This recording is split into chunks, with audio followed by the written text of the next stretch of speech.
G'day guys, it's Jay Ellis here, High Performance Lecturer, and today I'm joined by REECE Williams. He's the Head of Strength and Conditioning there with the NRL match officials.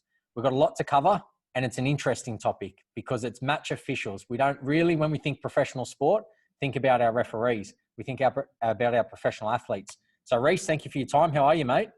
Yeah, I'm going well, thanks, Jay. Thanks for having me. I'm excited. Nah, good stuff. And I can see that you're in the office there and you're working hard. Yep. So let's jump straight into it, mate. I want to start with, firstly, obviously you have an athletic background, but you've now transitioned into the strength and conditioning environment. How exactly did that come about? Okay, so I was fortunate enough to play professional rugby league. I played 98 games for Cronulla Sharks, NRL, and then I retired when I was 24. And I ran into an ex-player who I played with, Henry Perinara, and he was refereeing at the time. He'd finished his cadetship post-playing. He went through a 3-year cadetship and started refereeing at the high level. And he said, mate, the NRL's looking for ex-players to become referees. Is it something you would be interested? And I just faced the hardest time of my life. I'd just retired from professional rugby league, and I'd started working as a personal trainer, and I was doing group fitness sessions as well. And I was like, mate, I'd love to get back involved in, a group training environment, train with the guys. At the time, I was like, I don't know if I'll be able to do this. Like referees, everyone hates them. I was questioning that side of things. But at that stage, I was like, I was sort of looking for sort of any way to get back into some sort of form of, professional training, which they were doing at the time, training full time. So I started my 3-year cadetship in 2010. I finished that. I started running NRL touchlines, and then I had some injuries which forced me to retire in 2014. And in 2015, there was a part-time role at that stage. There was only a head of performance at that stage, and there was going to be an assistant role going the next year. And I'd done my level 1 strength and conditioning through Australian Strength and Conditioning Association, and they knew at that stage that I had a personal training business and I was doing group fitness. So I was working sort of in the industry, not at an elite training level, but I had that passion there.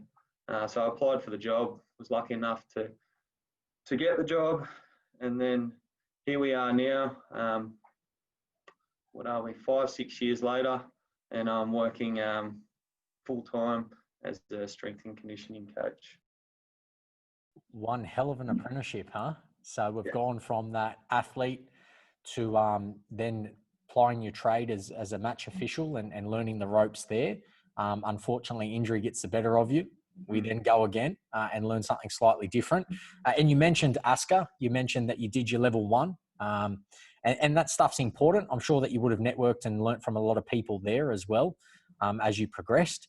Let's talk about what you're doing now, REECE. You're working with a very good team there, and you're working. Can you just give us a bit of a landscape? What are the athletes like that you're dealing with, age, etc.? Yeah, so we've got a full-time squad of 22 referees. Average age, a lot older than what people would think. So average age 38. It's a bit different to what you'd see in a high-performing sort of NRL team. Might be 22, AFL, low 20s. Our age is 38, which plays a big factor in regards to how we manage their training loads on a regular basis. But so we've got 22 full-time athletes. They train full-time. Their training season is pretty similar to what the NRL players is. They're currently officiating at the end of the season, a bit different to usual with the COVID period. But they'll finish their State of Origin series at the back end of November this year. Then they'll have a 6-week off season, and then they'll start their pre-season in January. But typically it's the same sort of total workload as what the the professional rugby league players are doing. Same commitment over a sort of 7-day weekend or 7-day period. Yeah, and Reece, I'm obviously good friends with your high performance manager there, David Boyle. So I do have a bit of an insight into just how hard these guys work. And I think for the outside looking in, they probably don't realise exactly what you just said. The fact that it's the same commitment as our rugby league players. Yeah, it is. So typically, you know, we'll start pre-season and anywhere with their training loads in terms of, you know, on legs running volume will be anywhere from sort of starting at 15 kilometres, and we'll look to build that up to 25 kilometres by the time they sort of reach game time with in March. But the workload is pretty similar.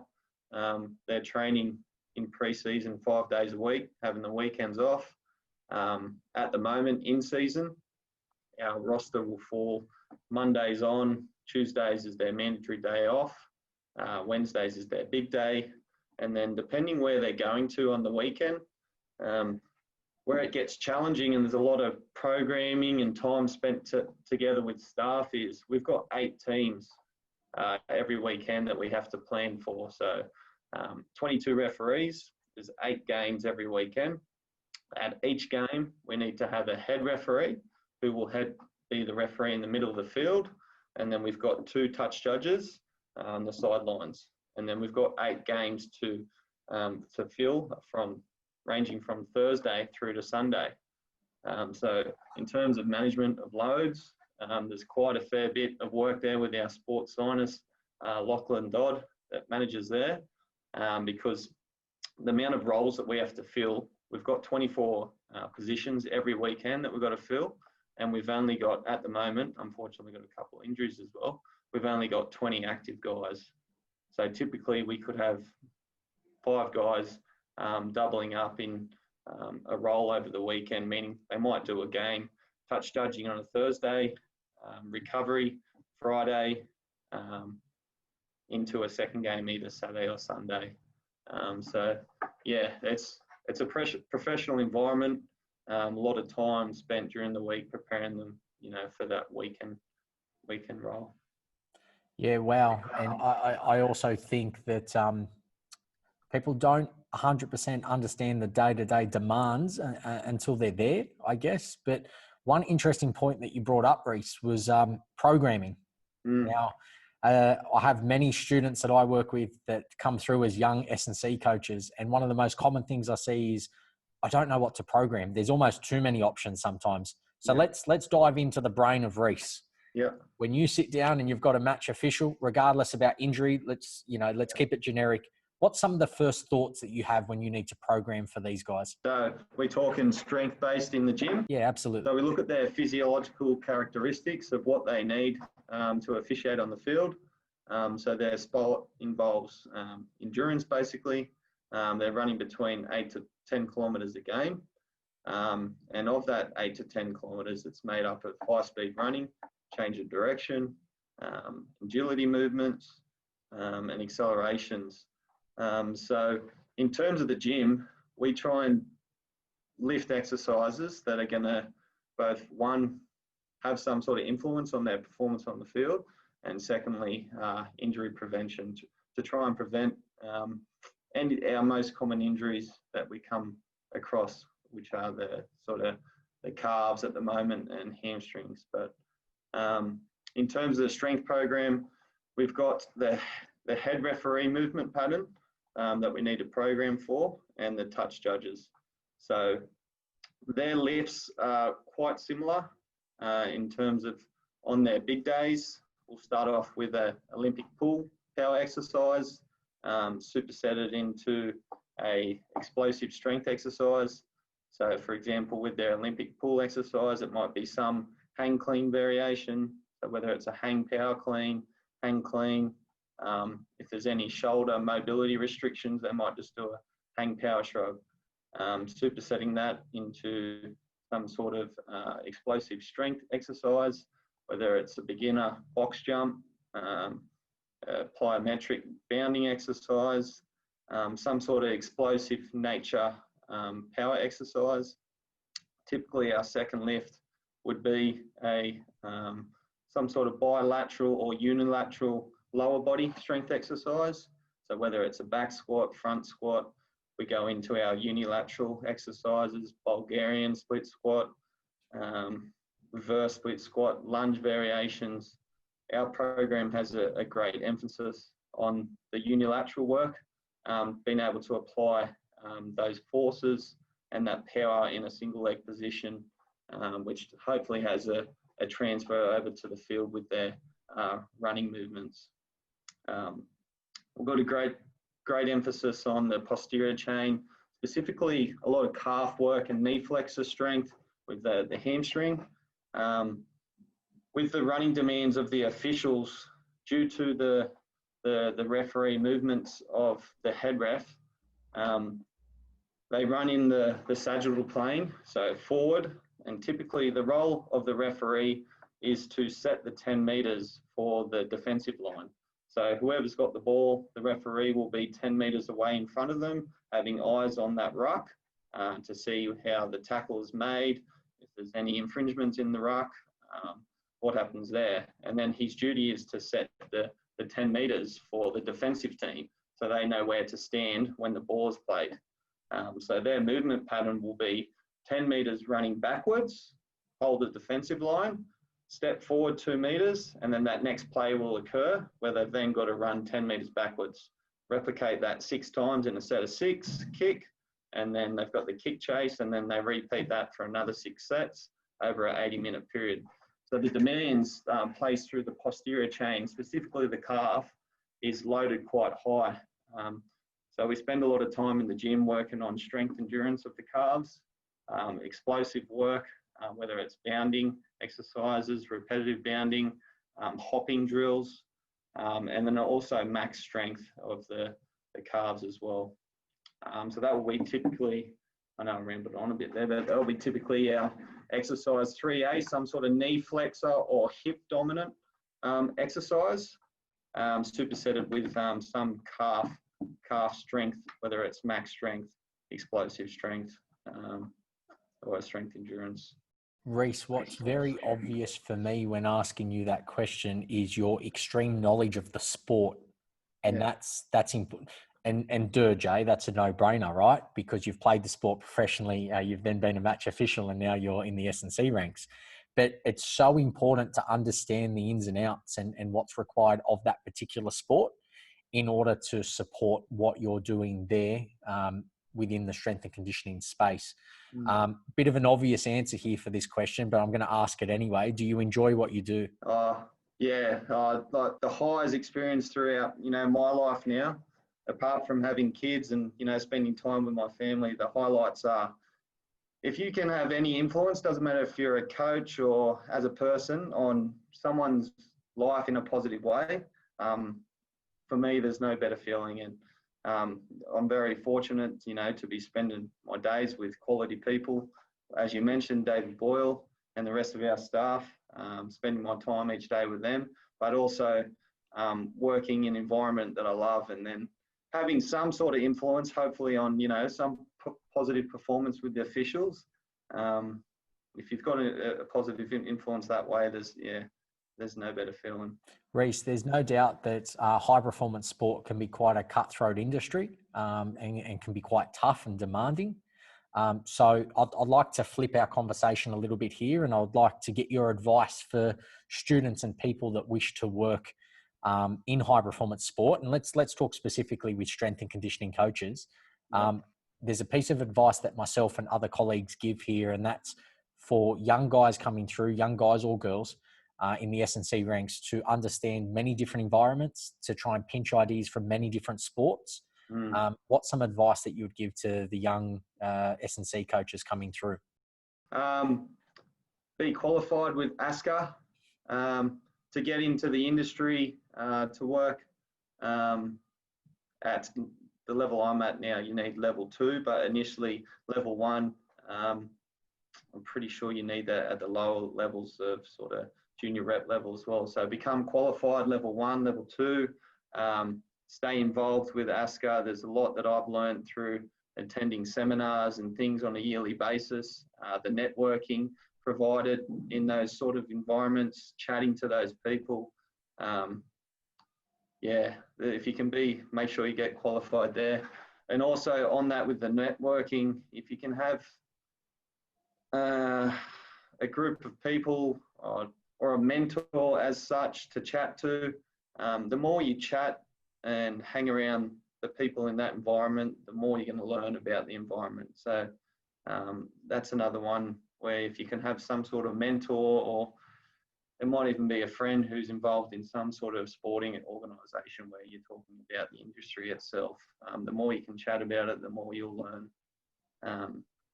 In regards to myself, I listen to podcasts as well with my driving time. So I spend 45 minutes driving into work and each way and then back as well. So I find Pacey Performance has been quite helpful with keeping up with, sort of industry sort of standards and what's sort of the latest technology and things.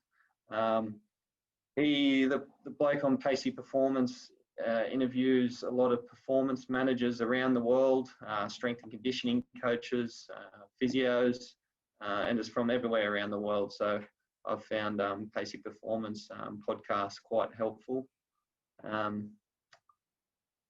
If you're not working in the industry, and yeah, like you said, trying to get into the industry, coaching in any way, shape or form, whether it's volunteered work, applying or internships, just practicing how you communicate as a coach. It took me a bit of time to build that confidence and then also deliver the content and message and have it received and provide that energy with whatever your communication style is. So just if you can, try and find a way that you can practice that communication, find a way into some sort of role, whether it's, helping your local sport team, where you'll learn, your bread and butter of, communication and how to manage, a group of kids, athletes, collectively together. REECE, you have had within your environment there, you've had some interns or some young students and not just from ourselves here. I have no doubt that you've worked with others as well. Firstly, have they done a good job for you? And what's very briefly, what's some of the sort of value that they bring to you guys? Let's start with that first. Yep.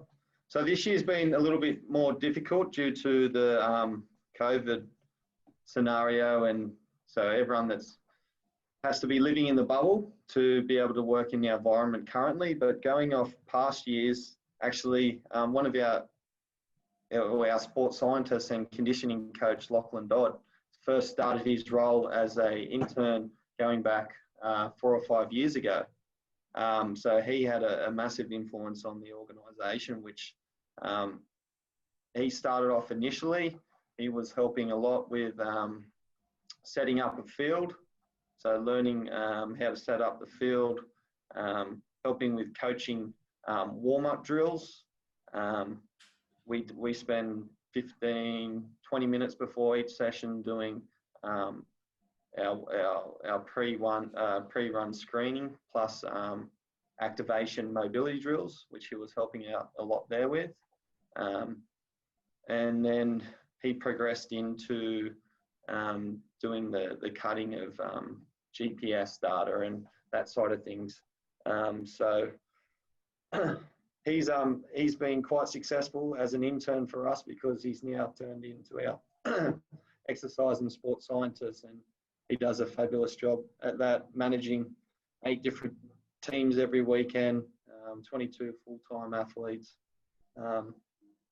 Other interns that have been involved with us, everywhere from helping, set up training sessions, so whether it's in the gym, setting up different stations, whether it's circuit style, strength, setting up the equipment, setting up Nord boards, having a project to manage with the Nord board. So with the Nord board, we collect a lot of data there. So in the past, we've had our interns manage that, take them through the testing protocol, collect the data, review the data, and then share that within the performance department.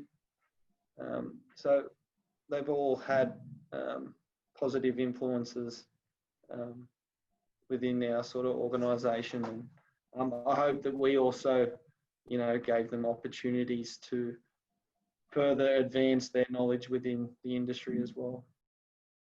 Well, Reece, this might be news to you, mate, but I know a handful of those guys that worked with yourself over there at the NRL before the COVID situation, and they not only, I'm sure, helped you out a lot, but they've all progressed on to jobs and within professional sports. So that's amazing. And I have no doubt that a large part of that was because of your mentoring there for them, Reece. But, mate, I'd like to finish with one last question, if that's okay. It's almost like you've achieved it all. You've been an athlete, you've been a match official, and now you're a strength and conditioning coach. But whether it's in a year's time, 5 years' time, or 10 years' time, what's Reece's goal? Where does he see himself in the S&C space in the next few years? Yeah, great question. Well, at the moment, my immediate focus in the next 2 years is to learn under, a guy that's been in the industry for over 30 years and absorb as much as I can from him, because, wow, I've learned so much just this year. So my immediate future in the next year is to continue learning under David Boyle. 5 to 10 years. I'm very fortunate to be working in this, with the referees. One area that I feel might get back into the winning and losing environment. Each week we have our wins and losses, with performance standards in what we're doing in the gym, out in the field. But I remember as a player, there was no better feeling than coming off if you've won the match and you've all worked hard out there.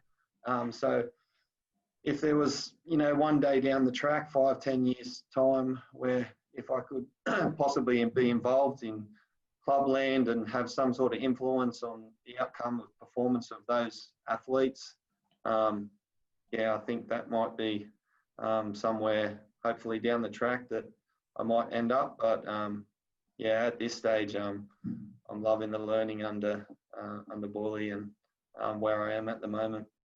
Reece, I can confirm with you, and I have no doubt that he'll watch this, and he might be a bit annoyed with both of us for mentioning his name more than once. But yeah, Boyle is tremendous at what he does, and I think one of the best attributes, to be honest, about Boyle, and not just Boyle, but a lot of the guys that have been around just as long as him, is just how humble they are with their knowledge. He's got a lot to offer there. But Reece, I do thank you for your time. I'm happy to leave it there, mate. And you have certainly provided great content today that we can learn a lot from, your knowledge and your passion and your experience towards what you do. So, mate, thank you for your time, and whatever happens in the future, I'm sure you're going to learn. I can guarantee one thing, Reece, you're going to learn a hell of a lot from Boyle, but whatever happens after that, mate, thank you, and the very best of luck with it. Thanks, Jay. Appreciate it, mate.